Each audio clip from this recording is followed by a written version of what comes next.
Joseph was a 28-year-old chemistry teacher living in Rabat, the heart of Morocco. Every morning, long before the sun fully stretched its light across the city, he would rise quietly in a small apartment shared with his parents and six younger siblings. Being the eldest son in a family of 8 came with a weight he could never put into words. His father had once worked at a mechanic shop, but years of physical labor had taken a toll on his body. His mother did all she could to hold the family together, sewing clothes for neighbors and selling tea in the marketplace. But despite their efforts, they were barely getting by. The family's financial situation had always been fragile. Their home, though clean and filled with love, showed the signs of struggle: flickering lights, cracked walls, and an always thin fridge. And yet every day Joseph put on his modest shirt and trousers, slung his worn-out bag over his shoulder, and walked to the high school where he taught chemistry to a classroom of 30 curious teenagers. His students didn't know that sometimes he skipped breakfast. They didn't know how often he turned down lunch at the teacher's lounge, not because he was too busy, but because he couldn't afford it. Teaching wasn't just his job, it was the only thing that made him feel alive. He loved chemistry, not for the formulas or the periodic table, but for what it could do, how it explained the invisible, how it could spark wonder in a young mind that had never been given a reason to be curious. But even more than that, Joseph loved teaching because it gave him a purpose. In a life full of uncertainty, stepping into that classroom gave him something solid to hold on to. But teaching in Morocco as a young man barely paid enough to survive. His monthly salary could barely cover the rent, let alone the needs of his entire family. Often, he would come home after school and hear his younger siblings whispering about needing school books, shoes, or just a small allowance like other kids. And every time, Joseph would smile gently, tell them not to worry, and then stay awake at night wondering how to make ends meet. Still, Joseph never let his struggles show in the classroom. His students saw a teacher who was full of energy, who brought chemistry to life. He would never just lecture and write on the board. He downloaded animations from the internet, searched YouTube for the best educational videos, and spent hours building slideshows filled with images so his students could see what atoms were doing instead of just imagining it. He believed learning should be felt, not just memorized. Over time, his students began to love chemistry, not just because of the subject, but because of him. They'd laugh at his little jokes, gasp at the visuals he showed them, and ask more questions than ever. Some of them came from homes not too different from his. And in Joseph, they saw someone who understood. He didn't just teach them science, he gave them hope. But inside, Joseph knew something had to change. His passion alone couldn't feed his family. There were moments when he nearly gave up, when the electricity was cut off at home, when his little brother had to skip a semester because they couldn't pay school fees, when his mother's hands ached too much to sew. He wanted to do more, but he didn't know how.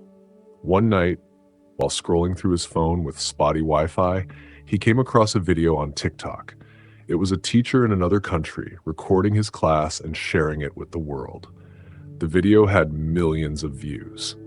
In the comments section, people were thanking the teacher for explaining a hard topic so well. Joseph sat upright. His heart began to race. What if he could do the same? The next morning, he took a risk. He borrowed a simple camera from another teacher, got permission to place it in the corner of his classroom, and began recording his lessons. Not staged or scripted, just real, authentic teaching with the 30 students who already knew and loved his methods. He didn't change a thing. He simply taught, like he always did, with heart, with energy, with those same visuals and explanations that made the subject come alive.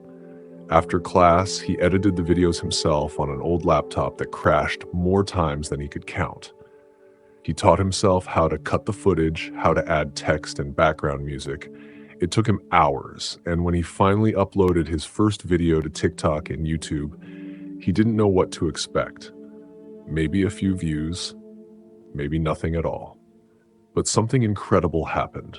Within a few days, the video began to spread. First, it was just local students who commented saying they wished they had a teacher like Joseph. Then parents started noticing. Teachers from other cities began to follow him. And then the numbers grew, hundreds, then thousands, then tens of thousands of students from across Morocco and beyond were watching his lessons. His classroom had expanded far beyond those 30 chairs. At first, Joseph could hardly believe the numbers. The notifications kept buzzing. Comments, likes, shares. People from different parts of Morocco and even beyond were tagging their friends. "You have to watch this teacher." Some students begged for more subjects: physics, biology, even math. But what touched Joseph the most were the heartfelt messages from students in rural villages, where schools lacked both proper teachers and resources. "I finally understood what an atom is," one message read. "I thought I was stupid, but you made it make sense." He read that comment 5 times, his eyes wet with quiet tears. Because in that single sentence, he saw his purpose reflected back at him. He had always believed that teaching wasn't about standing at the front of a room. It was about reaching into someone's mind and flipping on a light they never knew was there. The buzz didn't stop. More videos followed, each one improving slightly as Joseph learned better editing tricks. He still recorded in that same classroom. His students were part of the magic, their reactions real, their curiosity alive. Joseph never pretended. He never tried to be a polished influencer. He just taught, and people responded to the sincerity. Soon, his TikTok following crossed 100,000. His YouTube channel began earning subscriptions every hour. Local newspapers caught wind of the Rabat chemistry teacher. Then, national TV picked up the story. A small feature showed Joseph teaching with passion, his old camera perched in the corner of the classroom. The interviewer asked why he did it. His answer was simple: because no child should be left behind just because they don't have a good teacher nearby. His story began circulating online, not just as content, but as inspiration. A young man from a struggling family, using nothing but his passion and an old camera, changing lives across a country. He was invited to speak at a local education forum. He wore his one good suit, borrowed from a cousin, and spoke nervously but earnestly. Teachers, school leaders, and education advocates applauded him not just for his innovation, but for his humanity. But while the world was beginning to celebrate Joseph, at home the challenges hadn't vanished. His family still lived in the same cramped apartment. His younger siblings still needed books, uniforms, sometimes even food. Yet now, for the first time in years, Joseph felt like he had some control over their future. With his rising online presence, Joseph began earning a little money from his YouTube videos. It wasn't much at first, but it was something. Enough to pay for a new school bag for his sister. Enough to keep the electricity on during a bad month. Enough to let his father visit the clinic without worrying about the cost. It wasn't just income, it was dignity. And every dirham felt like a reward for the years he had kept pushing forward in silence. Still, Joseph knew this wasn't the end. His classroom might have gone viral, but he remained grounded. Each morning, he continued waking up early, ironing his shirt, preparing his slides, and heading to that same school. The fame didn't change how he taught, it deepened it. He now felt an even greater responsibility, not only to his students in the room, but to the unseen ones behind the screens. More than ever, Joseph poured himself into his work. He spent late nights researching new chemistry visualizations, hunting for the clearest, most exciting ways to explain molecular bonds or the periodic table. He started using storytelling in his lessons, comparing elements to personalities, reactions to relationships. He'd say, "Sodium is the boy who's always giving things away," and the class would erupt in laughter, but they'd never forget it. Parents began visiting the school just to meet him. Some thanked him. Others asked for tutoring sessions. A few mothers offered to cook for him, grateful that their children were excited about learning for the first time. His school director, once skeptical of the camera in the classroom, gave him full support. He even offered Joseph a newer room with better light and internet access so he could keep improving the video quality. Joseph began receiving emails from other educators asking how they could do the same, some from Morocco, others from Egypt, Sudan, even Indonesia. It was surreal. A young man from a poor neighborhood in Rabat, once worried about affording bread, now inspiring teachers around the world. And yet, despite the praise and the progress, Joseph still returned home each night to a tiny flat filled with the smell of tea and the soft chatter of his siblings. He would check their homework, help them revise, and sit by the window editing his next video as his mother quietly mended a shirt beside him. In those moments, he didn't feel famous. He felt responsible, because now that people were watching, he couldn't afford to stop. The more eyes turned toward Joseph, the more he felt the quiet pressure rising in his chest. Every video now carried weight. Every word, every slide, every explanation. He had become more than a teacher in a classroom. To many, he was now the teacher. And that invisible responsibility sat heavy on his shoulders. There were nights when he stared at his laptop screen for hours, second-guessing the animations he'd chosen or the phrasing of a chemistry formula. What if a student didn't understand it? What if a village class had no internet strong enough to load the clip? What if a parent misunderstood his message? These doubts crept in slowly, not loud, but persistent, like background noise in the mind of a man who cared too much to look away. But Joseph never let the fear stop him. Instead, he sought to evolve. He started reaching out to science illustrators and freelance animators, offering small payments from his slowly growing income. Some refused to charge him at all. They'd seen his videos and wanted to help. Together, they created even clearer, more vibrant visualizations.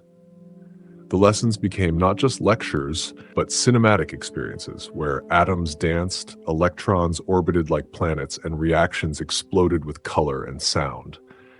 His students, both in the room and beyond the screen, were captivated. They didn't just watch the lessons, they talked about them, shared them, quoted him. Some even started mimicking his quirky metaphors in their own study groups. Oxygen is clingy, remember? Like your little sister. Yet while the digital world bloomed, real life continued to test him. One afternoon, just after finishing a class, Joseph received a call. His younger brother had collapsed from fatigue on his way home from school. It turned out he'd been skipping breakfast to save money. Joseph rushed home and held his brother's hand at the clinic, guilt slicing through him.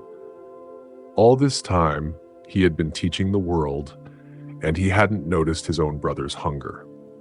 That night, Joseph didn't record. He didn't edit. He just sat at the kitchen table, listening to his mother talk about bills, his sister whisper about needing shoes for school. It grounded him again, reminding him that even as the world clapped, home remained fragile. So Joseph made a quiet promise. Before reaching more screens, he would first secure his own foundation. He set up a small schedule, allocating part of his video income to household essentials, school fees, and savings. He bought new backpacks for each sibling. He arranged daily breakfasts. He even found time once a week to help his mother shop at the market, walking beside her with quiet pride. Fame hadn't taken him away from home. It had brought him closer to it. Meanwhile, the school was changing around him. The classroom next to his began hosting its own recordings. Another teacher, inspired by Joseph, trying out geography lessons. Then another, teaching Arabic literature. The school director, noticing the ripple effect, began a pilot program, a digital learning hub with 3 borrowed laptops and basic editing software. Joseph offered workshops for fellow teachers, not on how to go viral, but on how to teach more effectively, how to care, how to connect. His classroom turned into something of a legend. Students from nearby schools requested to transfer in just to learn from him in person. Even students who had once hated science began arriving early, sitting attentively, and staying after class to ask questions. Some brought their cousins. Others brought smartphones and recorded their own notes, hoping to revisit the lessons later. But not everyone celebrated Joseph. A few colleagues whispered that he was just chasing attention. Others felt threatened, uncomfortable with how much praise he was receiving. Some accused him of being too modern, too flashy, even disrespectful of traditional teaching. One teacher scolded him publicly in the staff room. "We all work hard, Joseph. You're not the only one." Joseph didn't argue. He just nodded and continued working. In truth, he understood their discomfort. Change is hard, and the spotlight, no matter how earned, can cast shadows in places you don't intend. So he kept his head down. Let the work speak, and the work kept growing. With the money from YouTube now consistent, Joseph hired a part-time assistant to help sort messages, transcribe lessons, and manage his uploads. He purchased a better camera, one with clearer resolution and a lapel mic to capture his voice more naturally. He invested in online courses for himself too, wanting to become a better communicator, a better editor, a better educator. But with every upgrade came a deeper question: what now? Joseph began to feel a calling beyond content. He had the audience, the trust, the reach, but what more could he do with it? What would truly transform not just the students who had internet access, but those who didn't? Those who still sat in overcrowded classrooms with no electricity, no digital boards, no support. He started visiting rural schools on weekends, just to observe, just to listen. He met children walking 8 kilometers to school each day, teachers using photocopies from 10-year-old textbooks, classrooms with broken windows and no heat in winter. In those places, Joseph didn't talk about his channel. He talked about atoms and energy and hope. He left behind printed guides and worksheets he had designed himself, paid for with his own income. Word began spreading again, but this time, quietly. Not through headlines or algorithms, but through dusty roads and schoolyards. There's a teacher from Rabat, some would say. He brings science to life. Joseph still recorded weekly lessons in his upgraded classroom. But now, each video ended with a short message. Not a sponsor, not a promotion, but a sentence of encouragement. Even if you don't have everything, keep learning. You are the future. It wasn't a brand. It was a mission. By the end of that school year, Joseph's reach had extended far beyond Rabat. He was no longer just teaching students, he was lifting a generation, and he knew the work was just beginning. This is the story of Joseph.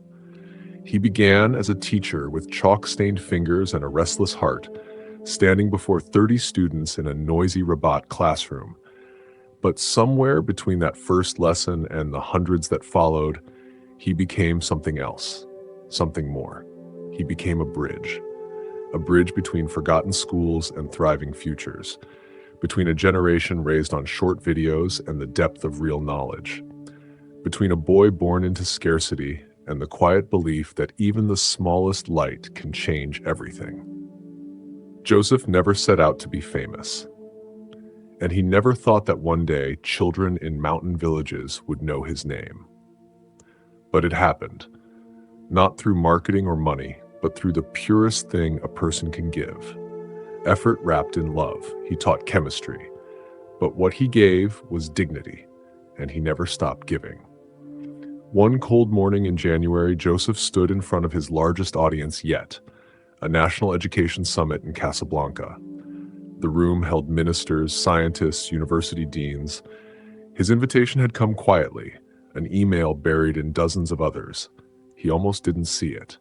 He wore the same suit he'd worn to his first public talk. It still didn't quite fit right around the shoulders, but he wore it with pride. No teleprompter, no grand slideshow, just Joseph, his calm voice, and a short message. If a student doesn't learn the way we teach, maybe we should teach the way they learn. That's all I've tried to do. That's all I ask others to try. The room was silent for a moment. Then applause, long, sincere, and full of respect. But even then, Joseph didn't bask in it. He stepped down, shook hands, and quietly left. There was another lesson to record that evening, another topic to prepare. because the work he believed was never about the noise. It was always about the next child who thought they were too dumb for science, the next family who couldn't afford a tutor, the next boy like him, trying to find meaning in a crowded world. By the time Joseph turned 30, his YouTube channel had crossed 1 million subscribers. His TikTok clips were used in over 100 schools across North Africa. An NGO launched a Joseph Grant to help teachers digitize their lessons. He was awarded a national medal for educational service, handed to him by the Minister of Education. He used part of the prize money to fund Wi-Fi for 5 rural schools. But he still lived in that same old neighborhood. He still had breakfast with his siblings every morning, checked their homework, and kissed his mother's hand before heading out. And he still taught in the same school, though now in a brighter classroom, refurbished by donors who had watched his videos and wanted to help. Sometimes, late at night, he would sit by the window with his laptop open, the quiet hum of the city outside, and scroll through the messages from his viewers. A girl in Algeria saying she passed her exam thanks to him. A boy in Tunisia asking how to become a teacher. A mother in the Atlas Mountains thanking him for sparking her child's love of learning. Joseph would read, smile faintly, and close the laptop. Not because the story had ended, but because he was ready to start again. Tomorrow's lesson needed preparing. This is the story of Joseph. Not a genius, not a star, just a man who decided that teaching, really teaching, was worth everything, who chose not to wait for systems to change or conditions to improve, who found a way anyway, because somewhere in a dusty classroom, a child is still waiting to understand. And Joseph will still be there, camera steady, voice calm, heart open, whispering to the world, "You are not forgotten. I believe in you."